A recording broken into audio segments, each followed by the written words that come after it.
All right, we're right at 3:30 here by the clock I've got in front of me. Thank you one and all for joining. This will likely be our last in the general admission webinar series for this year.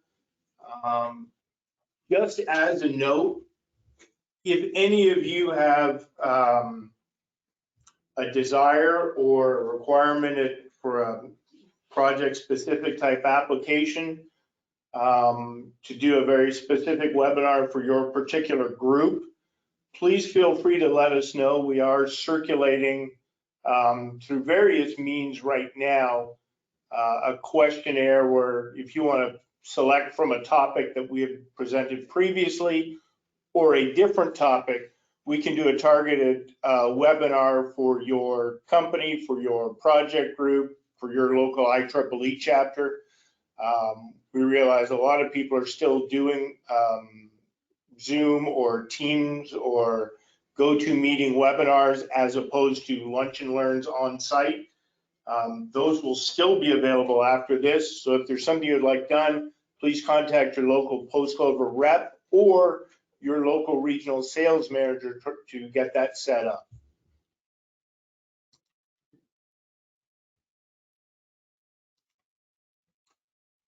So my name is Stu Gibbon. Brief background, I've been with combined Post Clover companies now for over 20 years. I know V equals IR, that's about it. So that's why I've stuck with this group. I've given you my email address at the top. If you would like a copy of this presentation in a PDF version, or if you have any other questions that you feel might not be well served answering during this presentation, please feel free to email them in, we'll get them answered. If you've got something that you would like answered as a result of something you've seen on a slide, or a question that has come up previously that maybe didn't get addressed in this presentation, please feel free to use the chat feature throughout the presentation, put your questions in. We will do our best to answer them at the end of the presentation. If we run out of time or something that requires a little more information, we'll get back to you via email with an answer to it.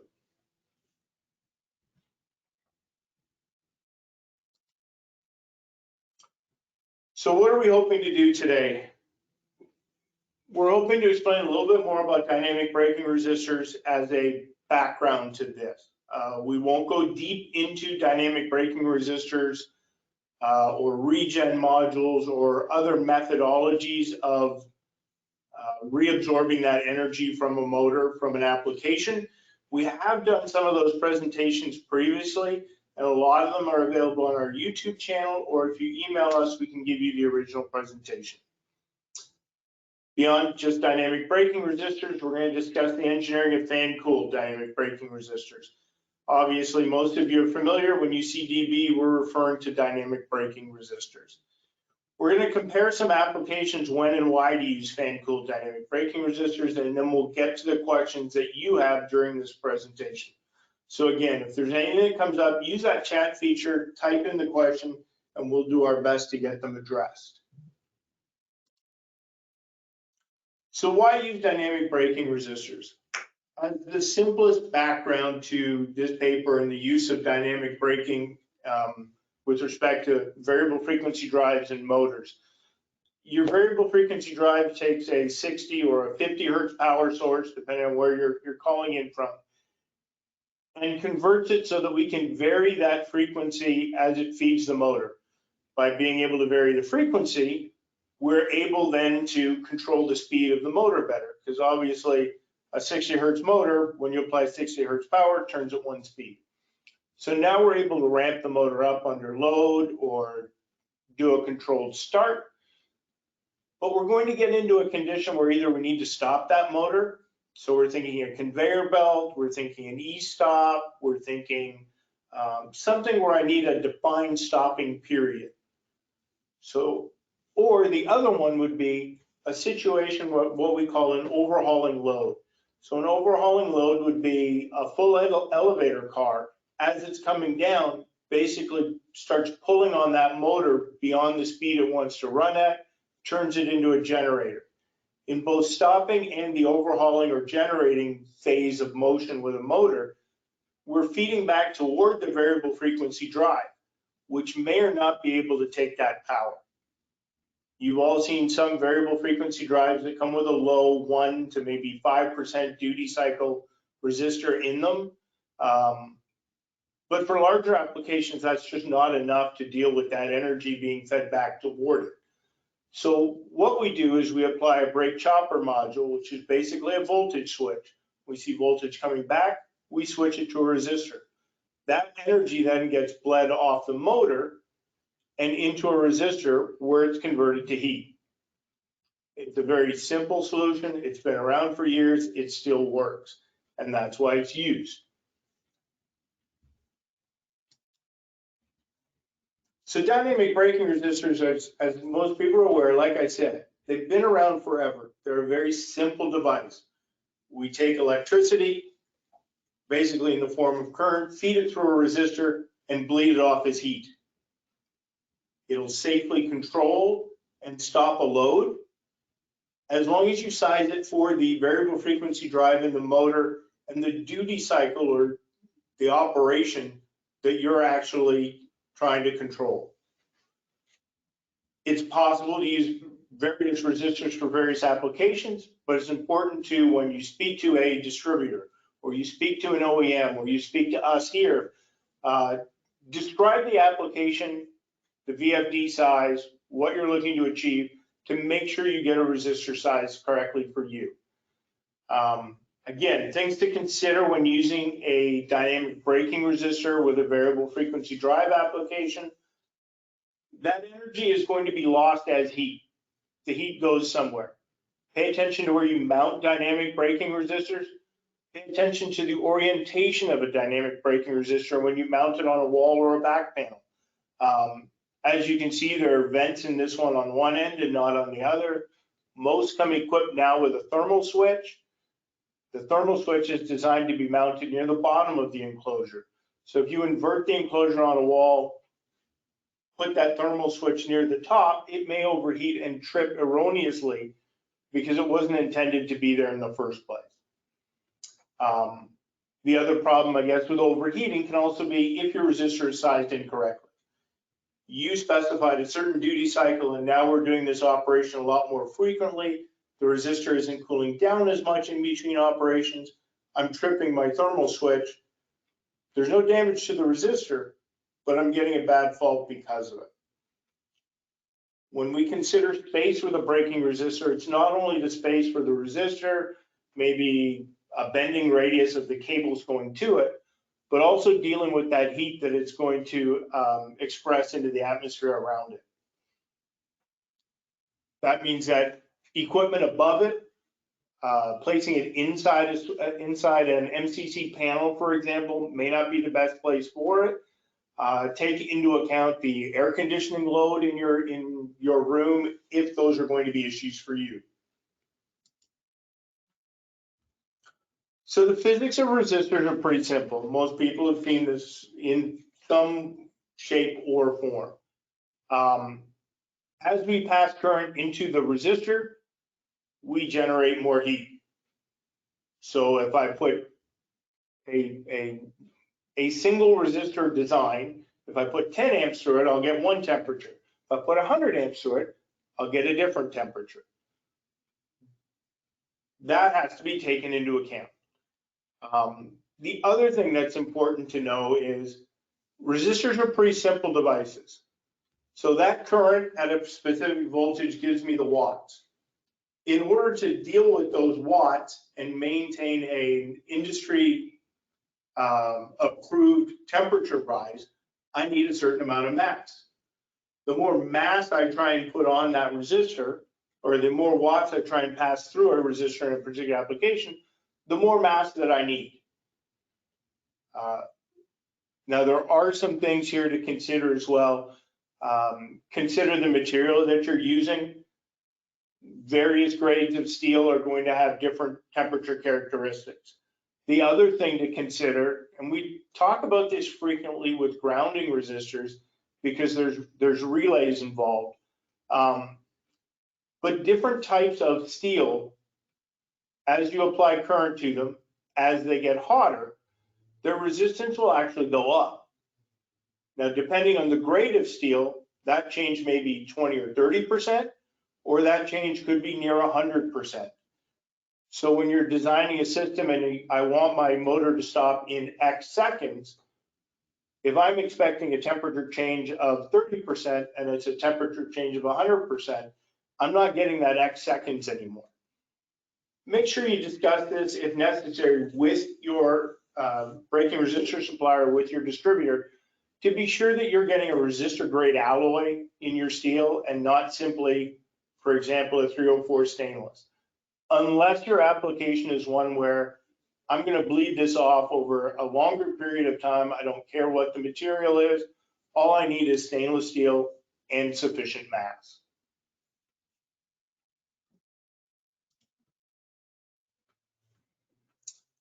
So we've got the math that we need to do this. We figured that out. That's great. I thought about, for my particular application, what about fan cooling, forced air cooling? What can I achieve by passing air over my resistor? Well, in theory, by passing air over the resistor, I'm going to lower the operating temperature of that resistor.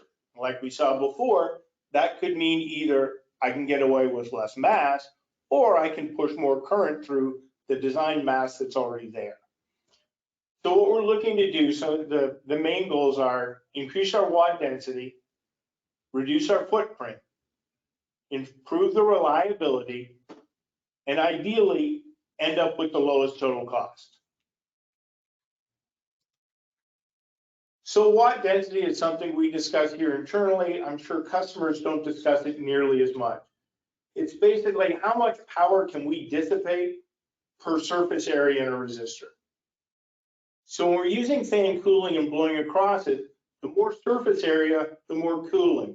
The more cooling, the more current I can put through there for the desired temperature threshold I'm looking to stay below.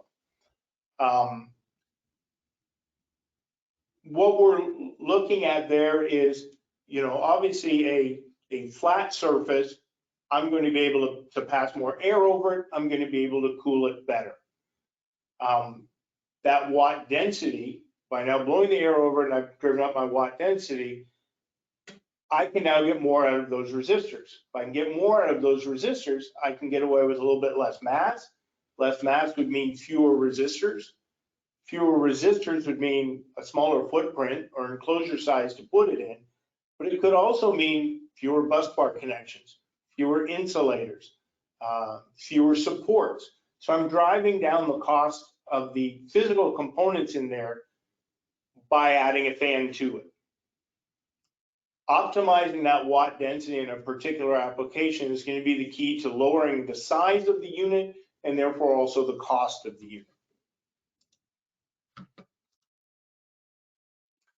So reducing that footprint, again, by reducing the amount of mass I need by fan cooling the resistors, I can get away with less size.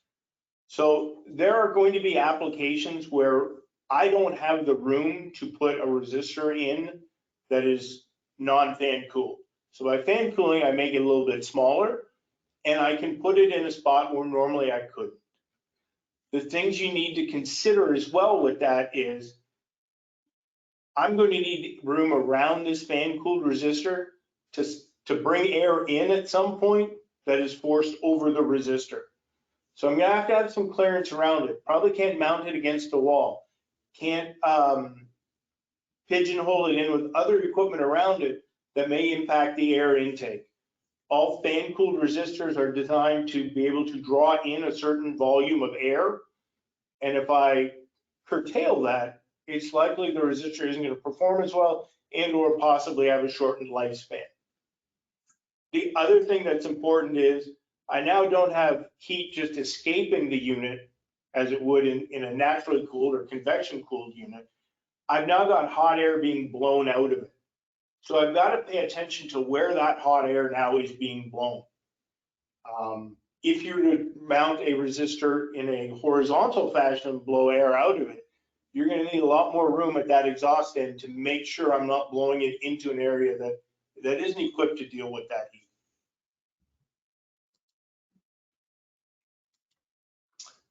So improved reliability is really a point of debate depending on how you view these fan-cooled resistors. We're going to discuss it as we go along because it'll come up in a few different places. But one of the thoughts is if I can make these resistors run at a lower temperature, if I can make them run cooler, and I have fewer connection points, again, bus bars, supports, insulators, my points of failure have decreased, and therefore it'll be more reliable. The only issue here now is we've introduced a separate external item, the fan and motor that go with it, which are new points of failure that weren't in a convection cooled resistor. There are applications where that concern is mitigated by the fact that I really need to fit something in this area.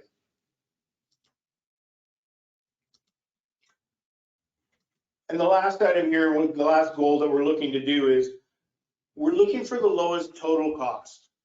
So we may see on some of these applications, depending on the size or how things are going to be laid out, your material cost may not be the lowest, but because of how the cost per square foot or the cost per cubic foot to put a resistor in is reduced, I'm saving money by being able to do other things.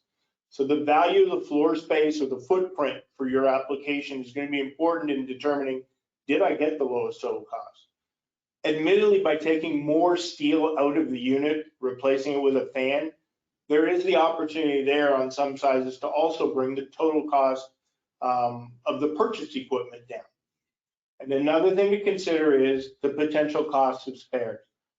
So if you have a convection cooled resistor, you get it to site, you install it, there are no moving parts. So the likelihood of a failure or something going wrong under natural circumstances, and by that I mean no one hitting it with a forklift, no one putting a sheet of plywood on top of it, no one causing other damage to it, is fairly low. There are some, like we said, you've introduced a fan now, so there's a potential point of failure there. Do I need to keep an extra fan on site? Something to consider when you're looking at a fan-cooled unit. So one option. So we've got convection cooled, that's the standard time tested. We've got fan cooled. A different alternative uses similar elements and can reduce the footprint and make a more compact solution. One other solution for larger resistor banks where you can't fit a convection cooled or you don't want that setup in there, and the exhaust air or the setup of a fan cooled unit may not be best, would be a liquid cooled resistor. Self-contained, they're a modular design. You basically stack them up like Lego blocks to get to the ratings you're looking for. They're very well suited for use in transportation, so automotive, large truck, marine applications, and in various parts of power generation sectors. They're good for dynamic braking, and they're good as a load resistor as well. One of the things I will say is, two of the things you're going to need are, you're going to need a cooling solution. So depending on your application and the geography of your application, you're going to have to decide how much cooling fluid I want in there and how much antifreeze I want to put in there. Obviously, if your location is a boat that's only going to sail around the Caribbean, that's great. You can probably go full water and you get much better cooling. If you have an application in Wyoming, I've probably got to get more antifreeze in there, which provides less cooling. And so that may change my equations to some degree. The other thing you need to take into account with a liquid cooled resistor is you have to have a heat exchanger at some point. So it'll be a closed system, your resistors, a heat exchanger, whatever pressure or temperature sensors that you want on the resistors for safety. So that has to be factored into the size as well.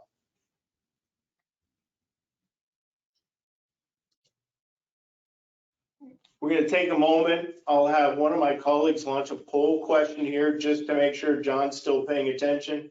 He tends to doze off and look at other screens at some point.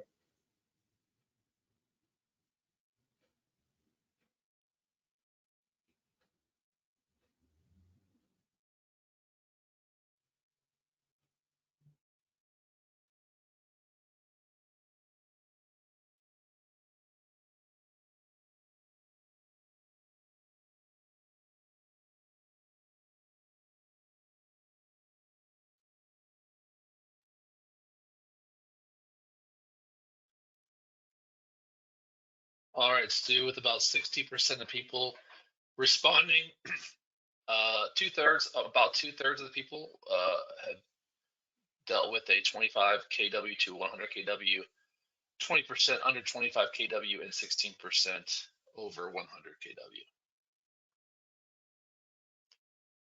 I'd like to thank those 16% over 100 kW for paying for my children's braces.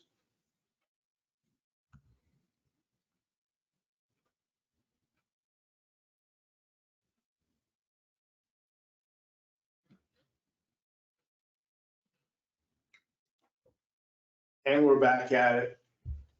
So the basic elements of a fan cooled resistor, it's shown here on this slide in a horizontal fashion. That's just for the representation.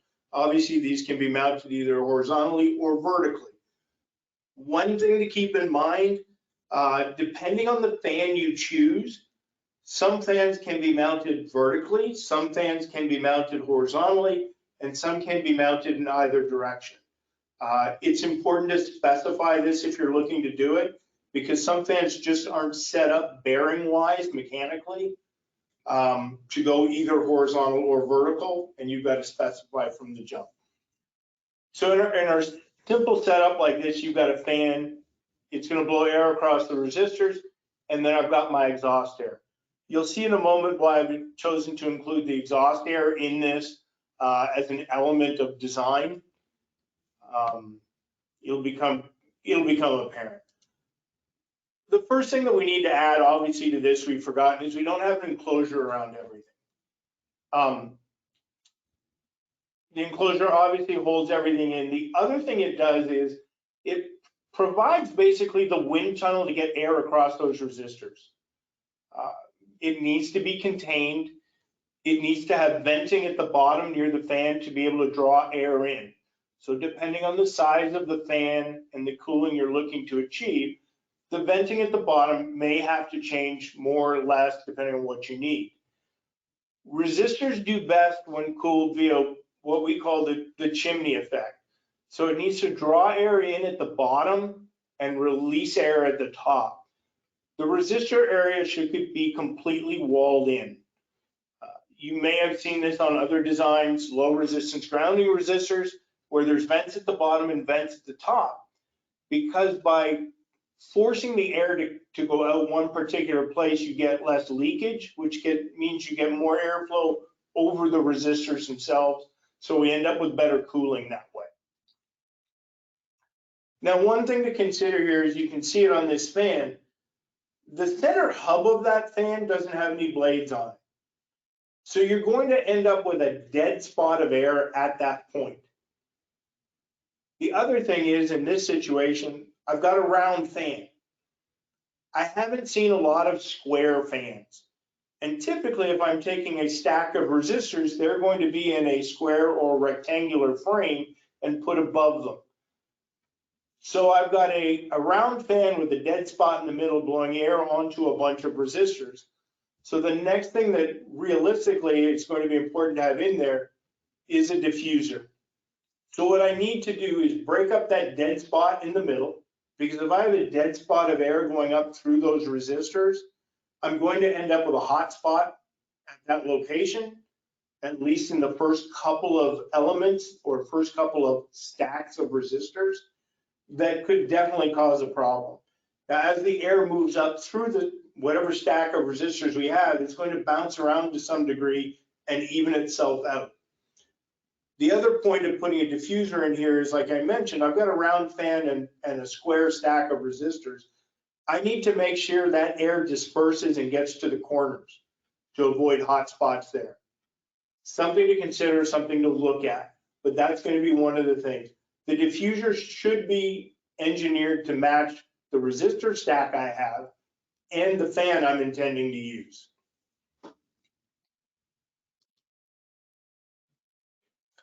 The last thing I discussed, I mentioned, and this is why, many applications are going to require some kind of exhaust hood, whether that's one that can open and close or whether that's one that's fixed, to direct that exhaust air to a place that it's more easily dealt with. The exiting air in a larger fan-cooled application could be between 200 and 300 degrees Fahrenheit. This is more than you want blowing directly onto something. And so having an exhaust vent or an angled hood allows us to direct it to an area where it's much better accommodated. The other thing is, depending on your application, rain or other rain, snow, other precipitation may be a problem falling directly in. So we can put a hood on that directs it off, prevents it from dropping directly down into the resistor coils. Again, they're stainless steel. You're going to use stainless steel hardware, but you don't want that snow and or potentially ice getting in there and having to melt off the first time you use the resistor.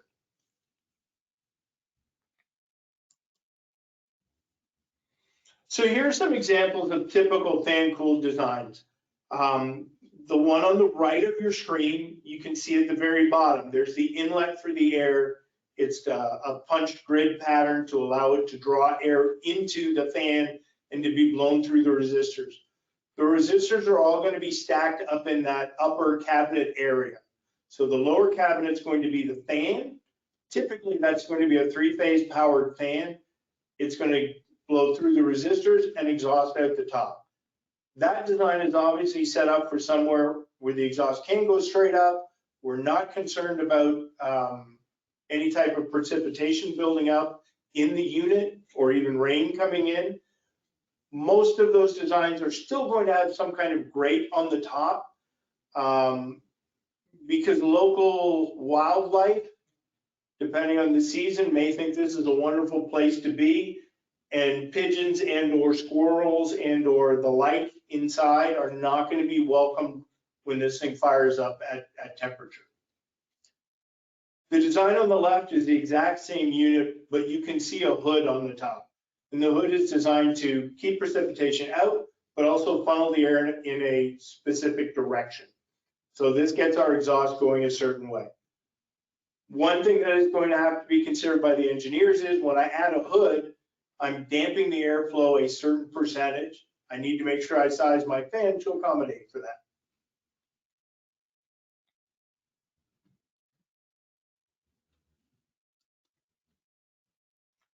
So here's an example of an exact design. This is a 1200 kW fan cooled dynamic braking resistor. The footprint on it it's 40 by 40 by 100 high. The 100 high is when the vent at the top is open. This particular design, if you see kind of the three-tiered roof line, the roof on this is like a dryer vent. So when the resistor is in operation, those vents open up and allow the air to escape. It's fan cooled. If it's raining, there's still enough air pressure that the rain's not coming in. When the resistor stops operation, those can then close.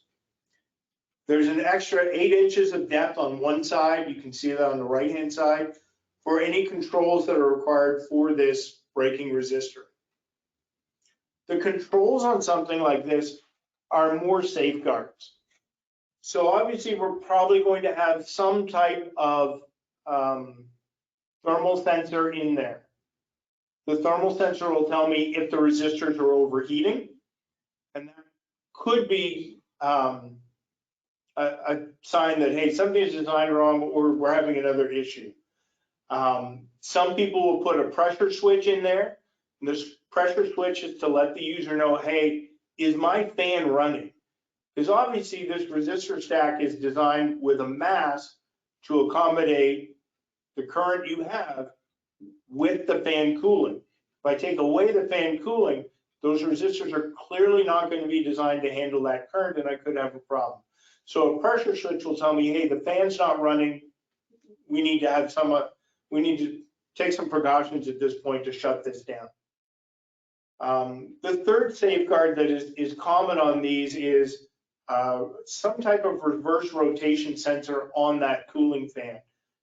Obviously, we want to blowing air across the resistors. We don't want it trying to suck air through the resistors. They will not get nearly the right amount of cooling. So if the leads to the motor have been hooked up wrong and it's trying to blow the wrong way, some kind of sensor there to say, hey, this isn't right. You need to take this offline and fix it. There's a couple of ways to power that fan. Most of the time it's going to be a 3-phase fan because we're looking at something that it's possibly between 1 and 40 horsepower, depending on the size of the application, meaning the load that you're looking to dissipate and the conditions that you're trying to do it in. So that can either come from an external power source, or in some applications, it's driven off the load that's feeding the fan cooled DB resistor. So in other words, when it starts to see load, the fan kicks on using some of that load. When the power is dissipated, the fan kicks off. If you go with the separate control power, what it allows you to do is put a timer in there such that, okay, the resistor is running, it is no longer dissipating energy from the motor. We want it to keep running for 2 minutes to completely cool off. And that way, if we get hit again immediately, there's no issue. You don't need an artificial cooling time. The resistor will be right back down to ambient again much more quickly in that manner. So if you've chosen not to go with Fan Cooled DB and you said, you know what, I want to use just a convection cooled, normal, standard, what I'm used to. So, you know, we went from 40 by 48 by 100, and that's with those louvers open on the top. Here I've got a standard resistor, 92 by 36 by 85 high. Oh wait, I messed that slide up, I apologize. In order to match the cooling of that previous fan cooled one, I need 4 of these enclosures. So what that means is 4 enclosures, 4 connections, 4 times the real estate. And this is where the fan cooled application starts to look attractive if your application needs this. Obviously, if you're a green site location, you're pouring pads and concrete is cheaper then you can go ahead and do this and not worry about it. But these are the rough size savings you're looking at by going to a fan cooled option over using a traditional convection cooled resistor.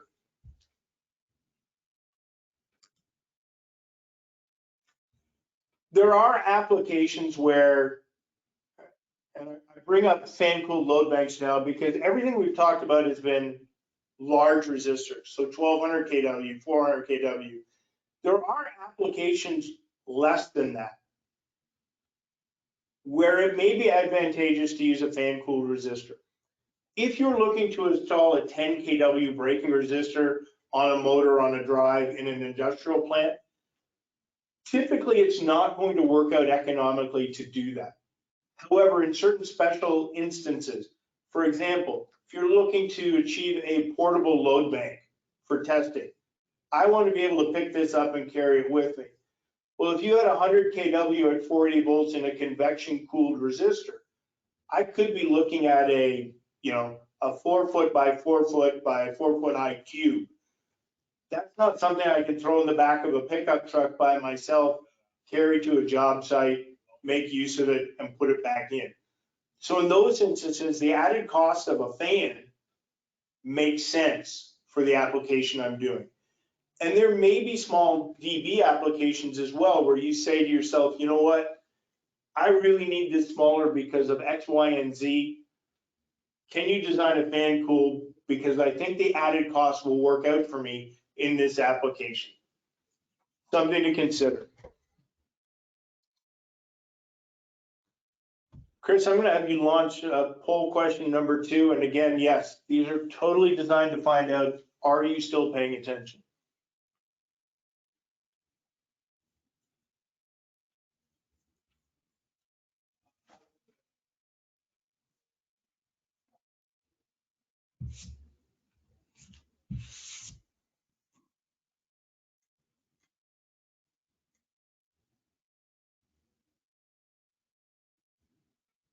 right, with the about 2/3 of people voting, we have 36% for stuffing, 24% for dressing, and majority with, yes, just give me whatever you got. All right, that works. I'm gonna be totally honest, Chris, I don't know about you, I'm a dressing person. It's just easier. It's too high to look up the difference on Google, so just FYI. Stuffing goes in the turkey. So let's take a look. Different resistor elements that can be used. In theory, you can use almost any resistor element, put a fan on it, and change the performance characteristics of it. But remember back on the slide where we discussed watt density, it was all about surface area. So if I'm trying to blow, if I've got a fan, I'm trying to force air through a cross section of resistor material, the skinnier it is, the straighter it is, the less obstruction to that fan blowing air through, the moving air there is, the better it's going to be. Not only for the first element, but for any other element stacked on top of it. For that reason, any of your traditional dynamic braking resistor wound elements that have a large porcelain core in the middle are going to be less well suited for use fan cooling, because that core is going to block air from getting to the next level. It's also going to prevent you from cooling however much of that resistor coil is on top of the element. So if you look at the element on the top right, it's just basically a series of blades. They're upright. There's a slight embossment to them so that when they heat up, they don't warp. They keep their shape. But the air can pass easily through it. And by staggering those elements in a stack, you can get very efficient cooling through multiple resistor sections. The other one that you see in the bottom left corner is similar, but it's arranged in a circular pattern. And what this does is it actually, when we talked about the fan and the dead spot in the middle, it takes that dead spot out of the equation by just letting that be a tunnel with no resistors in it. So now I've arranged my resistor material in a circle around my fan where it will be pushing air. So when we look at some of these, this is where we get into where some ratings work better than others, and it's because they can be more easily built out of the type of resistor element you need to more efficiently do fan-cooled braking resistors.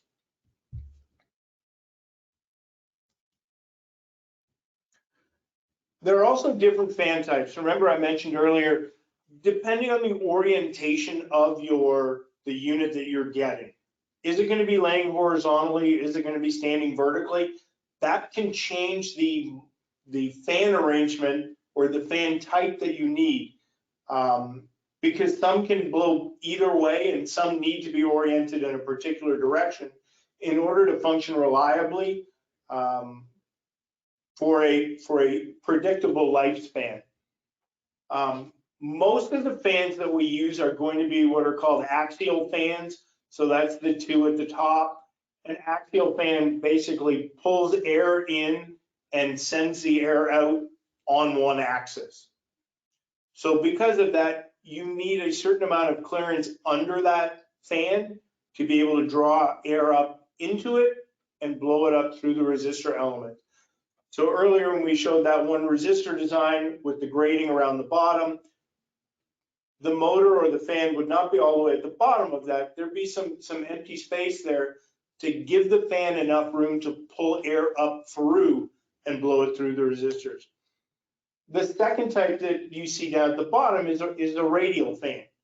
And what that allows us to do is pull air in one axis, but then direct it in a different one. So depending on your application, depending on where you're going to be positioning this braking resistor, you may not have the ability to, for example, pull from the bottom, exhaust the top. You may need to pull from a side and exhaust through the resistors. In that case, we'd move to a radial type fan. Most fans, depending on the application, what we're looking at is somewhere between 1 horsepower possibly up as high as 40 horsepower on those motors to get enough air, to get enough CFM moving through to cool the resistors adequately.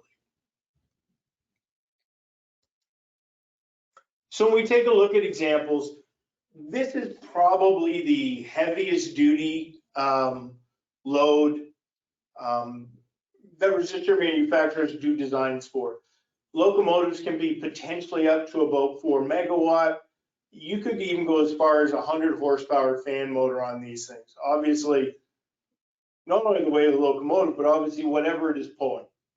You know, however many 100 cars are behind it, the load they're carrying, you're going to have to dissipate that. Some of the reasons for using dynamic braking via fan-cooled resistors on a train are on a long descent, overheating the mechanical brakes by having them on to control the speed of the train. If we can dissipate that through a braking resistor, it ensures the mechanical lifespan of some of the other parts on the train. It is important on these to make sure that exhaust air and where you are. There was a story a few years ago of a train that was exhausting, and it actually caught some of the local brush around it on fire.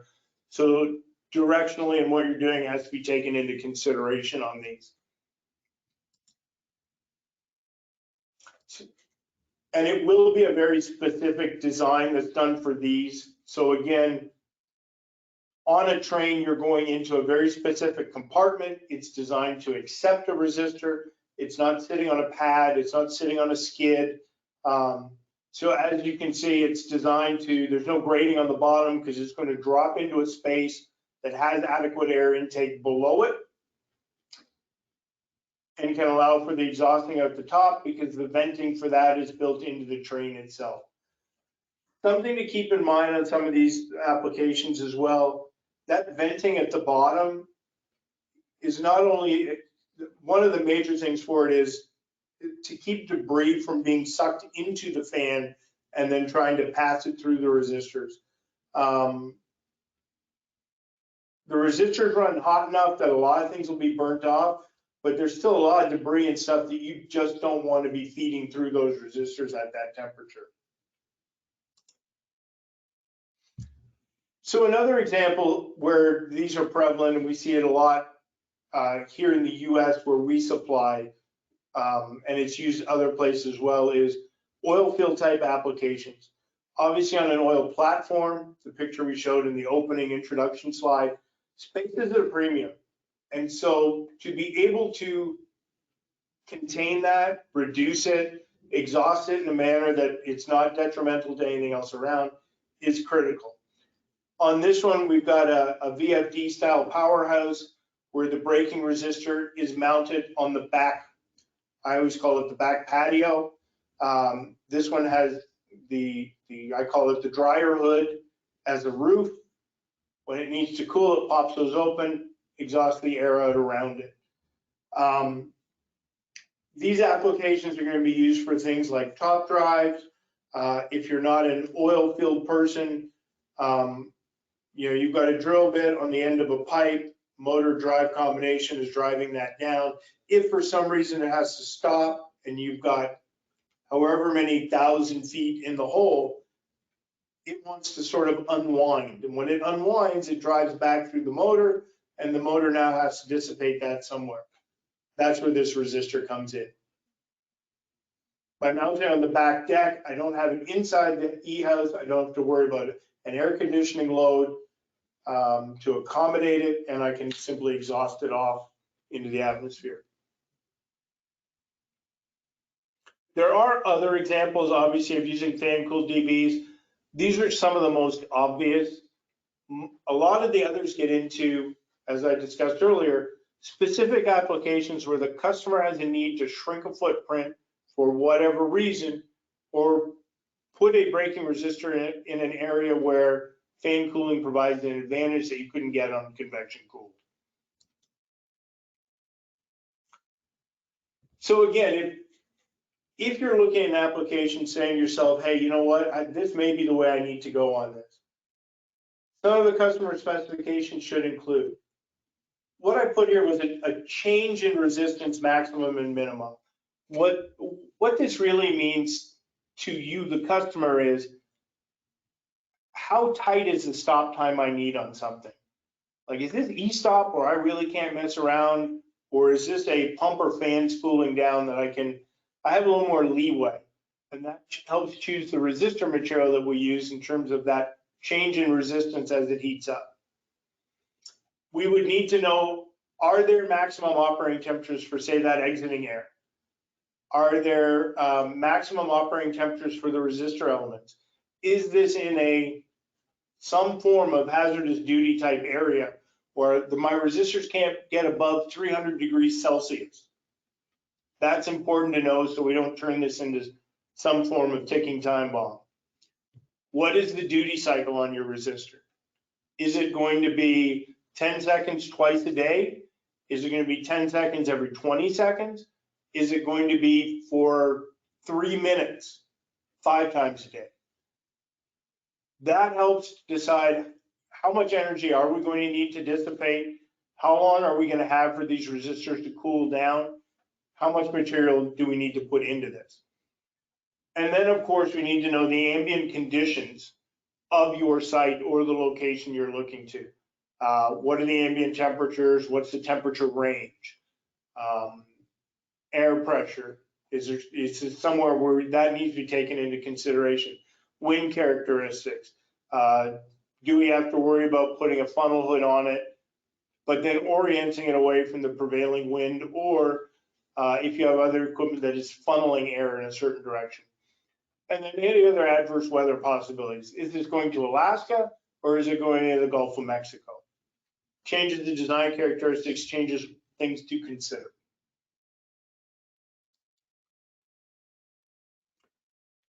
So in summary, for fan cooled braking resistors, when you've got a VFD motor combination that's either going to have an overhauling or a braking type period, the energy has to go somewhere. It has to be pre-engineered what you're going to do with it and how you're going to deal with the outgoing heat from that. Take a look at your particular application elements. They may outweigh the cost of doing one or the other. So depending on what is most important to you, that's probably going to be the biggest deciding factor in, am I going to go fan cooled or am I going to go with just a standard convection cooled application? And the other one is, be cognizant of your contributing factors. Know where this thing's going to go. Know what, if you're doing this for a customer, know what their concerns are. Those will all go into the design process to make sure that whether it's us or another manufacturer, they have the necessary information to come up with a solution that fits your actual application need.